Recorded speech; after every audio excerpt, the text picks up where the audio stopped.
I went to Taiwan and Vietnam. So I flew with China Airlines and was lucky enough to experience economy class, premium economy and business class. The service was great, the food was really nice, I really enjoyed it. So I was lucky to be hosted by Wendy Wu Tours, who are very popular in New Zealand, and I was very lucky to be able to experience, because I talk about it all the time. Wendy Wu Tours are fully escorted, so that means you are looked after from the start to the end. So we spent 3 days in Taipei, 2 days in the central Lakes district, so Sun Moon Lake, and then 2 days down in Kaohsiung City, which is the south. And then from Kaohsiung we caught the fast train, which is like the Shinkansen in Japan, back from Kaohsiung back up to Taipei Airport. Taiwan as a country was fascinating, interesting. It was very clean. Being part of a tour group, we got to do really fun experiences. So we got to get amongst the culture, got to try out lots of different local foods, but with local people, their family. In Taipei, we got to do a cooking class and make local cookies with a family who had been in Taipei for 7 generations. That was really nice, and learning from a family, you experience things for how they were and how they really are. That was really fun.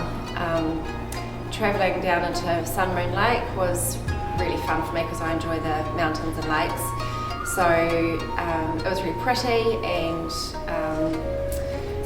along the way there are lots of little tea plantations and tea shops. So that was different than in New Zealand, we stop at coffee shops. One of my highlights in Taiwan was the temples. I certainly didn't get bored of seeing lots of new interesting temples and learning about the way they pray and how much they believe in their ancestors and who they pray to and why they pray. I think that's part of travel, is I just find it fascinating. At Sun Moon Lake, we stayed at one of the resorts which is on the lake, and it was quite cool to go to a place which was their own local holiday spot and learn how they holiday. But it was really pretty, surrounded by temples, and it still had a real Taiwanese feel. The food in Taiwan was interesting, and they eat quite raw and to the sauce. They don't add a lot, so it made us feel really unhealthy. But the amount of butter and salt and sugar and sauces and everything we put into our food for flavour, they certainly don't do that. But they do it so well that it's still good eating and still tastes fine.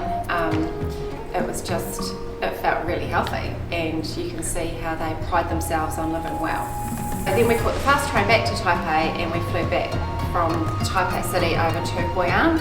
And so we spent 3 days in central Vietnam, did a walking tour on arrival, and got amongst all the back streets. We went to a Tai Chi demonstration.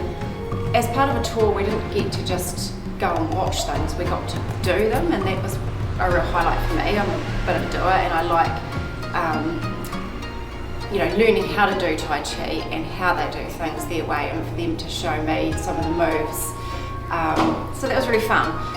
The other real cool thing we did in Hoi An was the lantern making, and again that was a real nice moment where we were together as a tour group but with local people, and they were showing us their way that they were taught hundreds of years ago and how to make beautiful lanterns.